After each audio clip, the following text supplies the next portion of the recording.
Hi guys, welcome back to my channel. ಇದು ನಿನ್ನೆ evening vlog.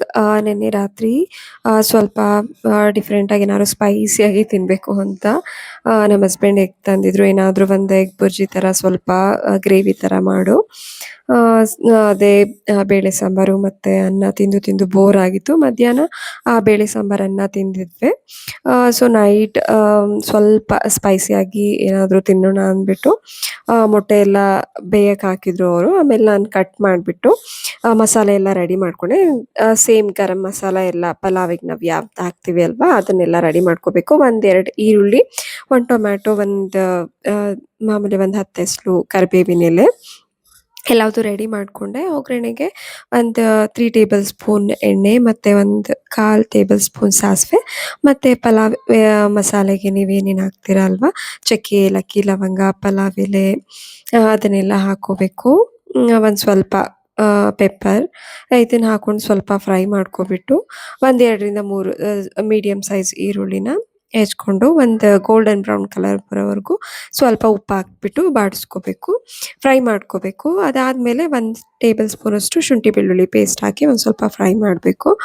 ನಮ್ಮ ಕುಂದನ್ ಮಧ್ಯೆ ಮಧ್ಯೆ ಬರ್ತಿದ್ದ, ಅಮ್ಮ ನಾನು ಮಾಡ್ತೀನಿ, ನಾನು ಸ್ವಲ್ಪ ಫ್ರೈ ಮಾಡ್ತೀನಿ ಅಮ್ಮ, ನನ್ಗೆ ಗೊತ್ತಾಗಿದೆ ನನಗೆ ಹೇಗೆ ಮಾಡೋದು ಅಂತ ಅಂದ್ಬಿಟ್ಟು ಅವನು ಒಂದು ಮಧ್ಯೆ ಕೆಲಸ ಮಾಡ್ತಿದ್ದ. ನಮ್ಮ ಹಸ್ಬೆಂಡ್ ಸ್ವಲ್ಪ ಅವರು ಹೆಲ್ಪ್ ಮಾಡಿದರು, ಏಕೆಂದರೆ ನೈಟ್ ಲೇಟ್ ಆಗಿಬಿಟ್ಟಿತ್ತು ಸ್ವಲ್ಪ. ಆ್ಯಂಡ್ ಅದಕ್ಕೆ ಇಷ್ಟಾದಮೇಲೆ ಒಂದು ಟೊಮ್ಯಾಟೊ ಹೆಚ್ಚಿರೋದು ಉಪ್ಪು ಹಾಕ್ಬಿಟ್ಟು ಸ್ವಲ್ಪ ಚೆನ್ನಾಗಿ ಫ್ರೈ ಮಾಡ್ಕೋಬೇಕು.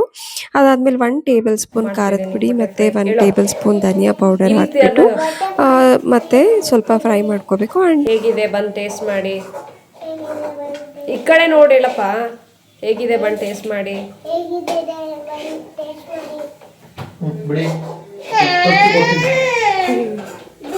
ಒಂದು ಸ್ವಲ್ಪ ನೀರು ಹಾಕೋಬೇಕು. ನನಗೆ ಎಷ್ಟು ಬೇಕೋ ಅಷ್ಟು ಕ್ವಾಂಟಿಟಿ ಮಸಾಲೆ ಅಷ್ಟು ನೀರು ಹಾಕೋಬೇಕು.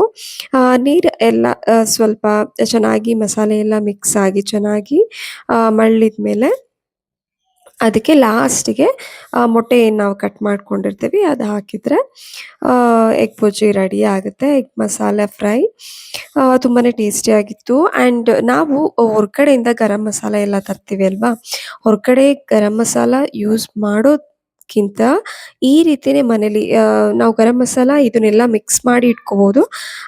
ಈಗ ನಮಗೆ ಮಿಕ್ಸ್ ಮಾಡೋಕ್ಕೆಲ್ಲ ಟೈಮ್ ಇಲ್ಲ, ಗ್ರೈಂಡ್ ಮಾಡೋಕ್ಕೆ ಟೈಮ್ ಇಲ್ಲ ಅಂದರೆ ನಾವೇನು ಪಲಾವ್ ಮಸಾಲೆ ಹಾಕ್ತೀವಲ್ಲ ಅದರಿಂದಲೇ ಗರಂ ಮಸಾಲೆ ಮಾಡೋದು, ಗರಂ ಮಸಾಲೆ ಪೌಡರ್. ಈ ರೀತಿ ಪಲಾವ್ ಮಸಾಲೆ ಎಲ್ಲ ಹಾಕೋದ್ರಿಂದ ಸೇಮ್ ಗರಂ ಮಸಾಲ ಪೌಡರ್ ಹಾಕಿ ನಿಮಗೆ ಆ ಫ್ಲೇವರ್ ಟೇಸ್ಟ್ ಬರುತ್ತಲ್ಲ ಅದೇ ಟೇಸ್ಟ್ ಬರುತ್ತೆ, ಏನು ಚೇಂಜಸ್ ಇರಲ್ಲ. ಸ್ಪೈಸಿಯಾಗಿ ಸಖತ್ತಾಗಿರುತ್ತೆ. ಇಲ್ಲಿ ಮೊಟ್ಟೆ ಹಾಕೋ ಬದಲು ನೀವು ಚಿಕನ್ ಹಾಕಿದ್ರೂ ಓಕೆ, ಚಿಕನ್ ಹಾಕಿದ್ರೂ ತುಂಬ ಚೆನ್ನಾಗಿ ಬಂದಿರುತ್ತೆ. ನಾನು ಯೂಶ್ವಲಿ ಏನಾದರೂ ಎಗ್ ಮಸಾಲ ಫ್ರೈ ಮಾಡೋದಾಗಿರ್ಬೋದು ಅಥವಾ ಚಿಕನ್ ಫ್ರೈ ಮಾಡೋದಾಗಿರ್ಬೋದು, ನಾನು ಇದೇ ಮೆಥಡ್ ಯೂಸ್ ಮಾಡ್ತೀನಿ. ತುಂಬಾ ಚೆನ್ನಾಗಿತ್ತು. ಚಪಾತಿ ಮಾಡಿದ್ದೆ ಎಲ್ರಿಗೂ. ಅನ್ನ ಸ್ವಲ್ಪ ಉಳಿದಿತ್ತು, ಅನ್ನ ಮಧ್ಯಾಹ್ನದ ಉಳಿದಿತ್ತು, ಯಾರೂ ಏನು ತಿನ್ನಲಿಲ್ಲ. ಎಲ್ಲರೂ ಚಪಾತಿ ಮತ್ತು ಎಗ್ ಮಸಾಲ ಫ್ರೈನೇ ತಿನ್ಕೊಂಡ್ವಿ ರಾತ್ರಿ ಎಲ್ಲ. ಆ್ಯಂಡ್ ಸ್ವಲ್ಪ ಜಾಸ್ತಿ ಮಾಡಿದ್ದೆ. ಇವಾಗ ನಾನು ಮಾಡೋದಕ್ಕೆ ಆಲ್ಮೋಸ್ಟ್ 10:30 ಆಗೋಗಿತ್ತು. ಒಂದು 4-5 ಚಪಾತಿ ಜಾಸ್ತಿ ಮಾಡಿದ್ದೆ. ಕುಂದನ್ಗೆ ರಜೆ ಇತ್ತು, ಆ್ಯಂಡ್ ಅಂಕಿತ ಅವಳು ಡ್ಯೂಟಿಗೆ ಹೋಗಬೇಕಾಗಿತ್ತು. ನಾನು ಬೆಳಗ್ಗೆ ಏನಾದರೂ ಬೇಗ ಎದ್ದರೆ ಏನಾದರೂ ಮಾಡ್ತೀನಿ, ಇಲ್ಲಾಂದರೆ ಒಂದು ಚಪಾತಿ ಇದೆ ಮತ್ತು ಎಗ್ ಮಸಾಲ ಫ್ರೈ ಕೂಡ ಇತ್ತು. ಅದನ್ನೇ ಸ್ವಲ್ಪ ತಿನ್ಕೊಂಡು ಹೋದ್ರು, ಬಿಸಿ ಮಾಡಿಕೊಂಡು ಅಂತ ಹೇಳಿದೆ. ಆಯಿತು ಅಕ್ಕ ಅಂತ ಹೇಳಿದ್ಲು. ಅವಳು ಎಷ್ಟು ತಿಂದ್ಲು ಗೊತ್ತಿಲ್ಲ, ಚಪಾತಿ ಹಾಗೆ ಇತ್ತು. ಒಂದೇನೋ ತಿಂದಿರ್ಬೋದು ಅನಿಸುತ್ತೆ ಬೆಳಗ್ಗೆ. ಆಮೇಲೆ ನಾನು ಉಳಿದಿದ್ದು ಒಂದು 3 ಚಪಾತಿ ಇತ್ತು. ನಾನು ಉಳಿದಿದ್ದು 3 ಚಪಾತಿ ಮತ್ತು ಬೇಳೆ ಸಾಂಬಾರಿತ್ತು, ಅದ್ರ ಜೊತೆ ನಾನು ತಿನ್ಕೊಂಡೆ. ಇನ್ನು ಸ್ವಲ್ಪ ಮೊಟ್ಟೆ ಫ್ರೈ ಇತ್ತು. ಅದು 1-2 ಚಪಾತಿ ಕುಂದನ್ಗೆ ಶಾರ್ಟೇಜ್ ಆಯ್ತಲ್ಲ, ಕುಂದನ್ಗೆ ಮತ್ತು ನಮ್ಮ ಹಸ್ಬೆಂಡ್ಗೆ ಅವ್ರಿಗೆ ಒಂದು ಸ್ವಲ್ಪ ಚಪಾತಿ ಮಾಡಿದೆ. ಮತ್ತು ಕುಂದನ್ಗೆ ಎಗ್ ಫ್ರೈ ಜೊತೆ 1-2 ಚಪಾತಿ ತಿಂದ. ನಮ್ಮ ಹಸ್ಬೆಂಡಿಗೆ ಸ್ವಲ್ಪ ಬೇಳೆ ಸಾಂಬಾರು ಗೊಜ್ಜು ಥರ ಇದೆ, ಅದರಲ್ಲೇ ತಿನ್ಕೊತಾರೆ. ಆ್ಯಂಡ್ ಮಧ್ಯಾಹ್ನ ಇವತ್ತು ಅದೇ ಅವಳಿಗೆ ಹೇಳಿದ್ದೆ ಬೆಳಗ್ಗೆ ಇದನ್ನೇ ತಿನ್ಕೊಂಡು ಹೋಗಿರು, ಮಧ್ಯಾಹ್ನ ರಾತ್ರಿ ನೀನು ಬರೋ ಹೊತ್ತಿಗೆ ಕಡುಬು ಮತ್ತು ಕೋಳಿ ಸಾಂಬಾರು ಮಾಡಿರ್ತೀನಿ, ಬಂದು ಊಟ ಮಾಡುವಂತೆ ಚೆನ್ನಾಗಿ ಅಂತ ಹೇಳಿದ್ದೆ. ಹ್ಞೂ ಆಯಿತು ಅಕ್ಕ ಅಂತ ಅವಳು ಹೋಗಿದ್ಲು. ಇದು ನಮ್ಮ ನಿನ್ನೆ ಕುಂದನ್ ಏನೋ ಶಕ್ತಿ ತೋರಿಸ್ತಿದ್ದ, ಅಮ್ಮ ನೋಡು ನಾನು ಹೆಂಗೆ ಇದನ್ನು ಎತ್ತೀನಿ, ಎಷ್ಟು ಶಕ್ತಿ ಇದೆ ಅಂದ್ಬಿಟ್ಟು. ಆಮೇಲೆ ಅವ್ರ ಪಪ್ಪನ ಹತ್ರ ಏನೇನೋ ಗುಟ್ಟು ಹೇಳ್ಕೊಂಡು ಏನೇನೋ ಸ್ವಲ್ಪ ಹೊತ್ತು ಆಟ ಆಡ್ದ. ಹೀಗೆ ನಿನ್ನೆ ಟೈಮ್ ಪಾಸ್ ಆಯಿತು. ಆಮೇಲೆ 11:30 ಆಗಿತ್ತು. ಅಂಕಿತ ನಾನು ಮಲ್ಕೊಳ್ತೀನಿ ಅಂದ್ಬಿಟ್ಟು ಅವಳು 11:30ಗೆ ಮಲ್ಕೊಂಡ್ಳು. ನಾವು ಸ್ವಲ್ಪ ಹೊತ್ತು ಹೀಗೆ ಟೈಮ್ ಪಾಸ್ ಮಾಡಿದ್ವಿ. ನಮ್ಮ ಕುಂದನ್ ನೈಟ್ ನಾನೇ ಚಪಾತಿ ಹಾಕ್ತೀನಿ ಅಕ್ಕಂಗೆ ಅಂದ್ಬಿಟ್ಟು ಅವನೇ ಬೇಯಿಸ್ಬಿಟ್ಟು ಚಪಾತಿ ಎಲ್ಲ ಅದ್ರ ಮೇಲೆ ಫೋಲ್ಡ್ ಮಾಡಿಕೊಂಡು ಅಂಕಿತಿಗೆ ತಂದು ಕೊಡ್ತಿದ್ದ. ನಾನೇ ಚಪಾತಿ ಮಾಡಿದ್ದು ಅಂತ ಅಂದ್ಬಿಟ್ಟು. ಇವತ್ತು ಓಣಂ ಅಲ್ವಾ, ಈದ್ ಮಿಲಾದ್ ರಜೆ ಇದೆ ನಮ್ಮ ಕುಂದನ್ಗೆ. ಸೊ ನೈಟ್ ಸ್ವಲ್ಪ ಲೇಟಾಗಿ ಮಲ್ಕೊಂಡ್ವಿ. ನಮ್ಮ ಕುಂದನ್ ನಾನು ಆಟ ಆಡ್ತಿದ್ವಿ. ಇಲ್ಲಿ ಹಿಡಿಬೇಕು, ಇಲ್ಲಿ ಕಾಣಿಸ್ತಾ ಇದೆಯಾ? ಇಲ್ಲಿ ಇಲ್ಲಿ ಹಿಡಿಬೇಕು, ಇಲ್ಲಿ ಇಲ್ಲಿ ಮಧ್ಯಕ್ಕೆ ಹಿಡಿಬೇಕು, ಮಧ್ಯಕ್ಕೆ ಇಲ್ಲಿಗೆ ಬರಬೇಕು.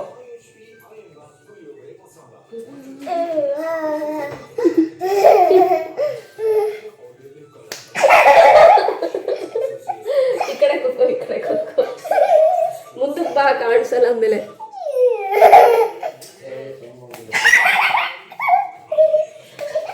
ಕುಂದನಂತೂ ಈಗ ತುಂಬಾನೇ ಎಂಜಾಯ್ ಮಾಡ್ದ, ತುಂಬಾನೇ ಖುಷಿಪಟ್ಟ. ಅಮ್ಮ ಮತ್ತೆ ಆಡೋಣ, ಬಾರಮ್ಮ ಪ್ಲೀಸ್ ಪ್ಲೀಸ್ ಅಂತ ಕರ್ತಿದ್ದ.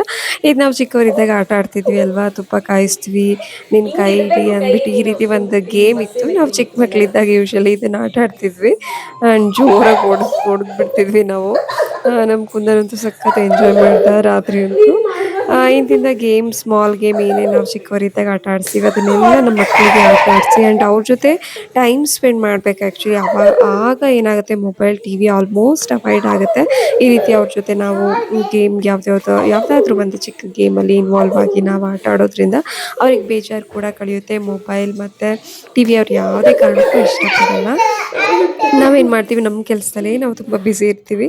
ಸೊ ಬೇಗ ಎಲ್ಲ ಮನೆ ಕೆಲಸ ಮುಗಿಸ್ಕೊಂಡು, ನಮ್ಮ ಕೆಲಸ ಎಲ್ಲ ಮುಗಿಸ್ಕೊಂಡು ಒಂದು ಸ್ವಲ್ಪ ಮಕ್ಳಿಗೆ ಟೈಮ್ ಕೊಟ್ಟರೆ ಅವ್ರಿಗೂ ಕೂಡ ಬೋರ್ ಆಗೋದೆಲ್ಲ ಅವಾಯ್ಡ್ ಆಗುತ್ತೆ ಆ್ಯಂಡ್ ನಿಜವಾಗ್ಲೂ ಎಂಜಾಯ್ ಮಾಡ್ತಾರೆ ಈ ಥರ ಗೇಮ್ಸ್ ಎಲ್ಲ.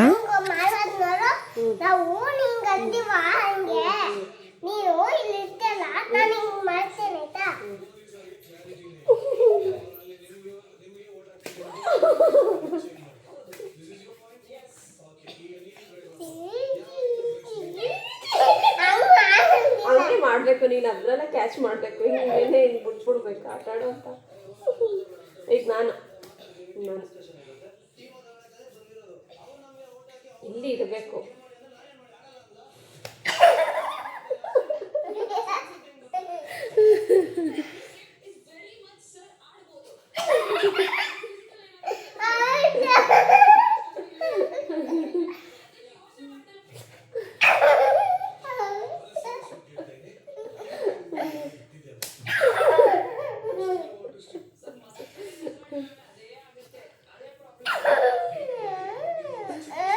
ಕುಂದನ್ ಸ್ಕೂಲಲ್ಲಿ ಯಾವ ರೀತಿ ಓಣಂ ಸೆಲೆಬ್ರೇಟ್ ಮಾಡಿದ್ರು ಅಂದ್ಬಿಟ್ಟು ಅವರು ಒಂದು ವೀಡಿಯೋಸ್, ಯೂಶ್ವಲಿ ಏನೇನು ಆ್ಯಕ್ಟಿವಿಟೀಸ್ ಮಾಡ್ತಾರೆ ಅದೆಲ್ಲ ನಮಗೆ ಅವ್ರ ಕ್ಲಾಸ್ ಟೀಚರ್ ಕಳಿಸ್ತಾರೆ.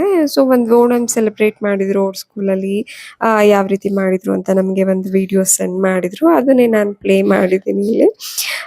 ಯಾವುದೇ ಮಕ್ಕಳಿಗೆ ಯಾವುದೇ ಒಂದು ಹಬ್ಬ ಆದ್ರೂ ಅಷ್ಟೇ ಅವ್ರಿಗೆ ಗೊತ್ತಾಗಬೇಕು ಯಾವ ಹಬ್ಬಗಳನ್ನು ನಾವು ಸೆಲೆಬ್ರೇಟ್ ಮಾಡ್ತೀವಿ, ಹೇಗೆ ಸೆಲೆಬ್ರೇಟ್ ಮಾಡ್ತೀವಿ ಆ್ಯಂಡ್ ಏನಕ್ಕೆ ಸೆಲೆಬ್ರೇಟ್ ಮಾಡ್ತೀವಿ ಅನ್ನೋದನ್ನ ನಾವು ಈಗಲಿಂದಲೇ ಮಕ್ಕಳಿಗೆ ಕಲ್ತ್ಕೊಂಡು ಹೋದ್ರೆ ಅವರಿಗೆ ತುಂಬಾ ಖುಷಿ ಇರುತ್ತೆ. ಆ್ಯಂಡ್ ಎಲ್ಲದೂ ನಮ್ಮ ಸಂಸ್ಕೃತಿ ಏನಿರುತ್ತೆ ಅದನ್ನೆಲ್ಲದು ನಾವು ಮತ್ತೆ ಮುಂದುವರಿಸ್ಕೊಂಡು ಹೋಗ್ಬೋದು. ಯಾವುದೇ ರೀತಿ ಗ್ಯಾಪ್ ಆಗಲ್ಲ. ನಾವೇನು ಮಾಡಲಿಲ್ಲ ಅಂದರೆ ಅವ್ರು ಏನೂ ನೆನಪು ಮಾಡ್ಕೊಳಲ್ಲ. ಎಲ್ಲದು ನಮ್ಮ ಸಂಸ್ಕೃತಿ ಏನೇನಿರುತ್ತೆ ಹಳೇದೆಲ್ಲ ನಾವೇನೇನು ಮಾಡ್ತಿರ್ತೀವಿ ಅದೆಲ್ಲ ಹೋಗ್ಬಿಡುತ್ತೆ. ಈ ರೀತಿ ಮಾಡೋದ್ರಿಂದ ನಿಜವಾಗ್ಲೂ ತುಂಬಾ ಮೆಮೊರೀಸ್ ಇರುತ್ತೆ. ಯಾವುದೇ ಆ್ಯಕ್ಟಿವಿಟೀಸ್ ಆದರೂ ಅಷ್ಟೇ ಅವರು ಒಂದು ವಿಡಿಯೋಸ್ ಮಾಡಿ ನಮಗೆ ಕಳಿಸ್ತಾರೆ.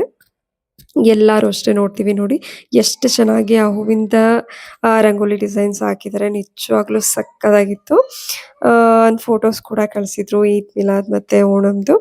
ಇದು ಇವತ್ತಿನ ಬೆಳಗ್ಗಿನ ರಂಗೋಲಿ ನಾನು ಬೆಳಗ್ಗೆ ಬಿಡಿಸಿದ್ದು. ಆ್ಯಂಡ್ ಕುಂದನ್ಗೆ ಸ್ವಲ್ಪ ಹೋಮ್ವರ್ಕ್ ಇತ್ತು, ನಂಬರ್ 20. ಇದು ನಾವು ಮೇ ಬಿ ಆಬ್ಸೆಂಟ್ ಆಗಿದ್ವಿ ಅನಿಸುತ್ತೆ. 1 to 20 ನೆಕ್ಸ್ಟ್ ಕೊಟ್ಟಿದ್ರಲ್ಲ, ಮೇ ಬಿ ಇದು ಆಬ್ಸೆಂಟ್ ಆಗಿರ್ಬೋದು ಅಂದ್ಬಿಟ್ಟು ಇದನ್ನು ನಾನು ಕಂಪ್ಲೀಟ್ ಮಾಡಿಸ್ದೆ ಕುಂದನ್ಗೆ. ಹೋಮ್ವರ್ಕ್ ತುಂಬ ಚೆನ್ನಾಗಿ ಬರೀತಾನೆ, ಬಟ್ ನಾವು ಅವನ ಜೊತೆ ಇರಬೇಕು.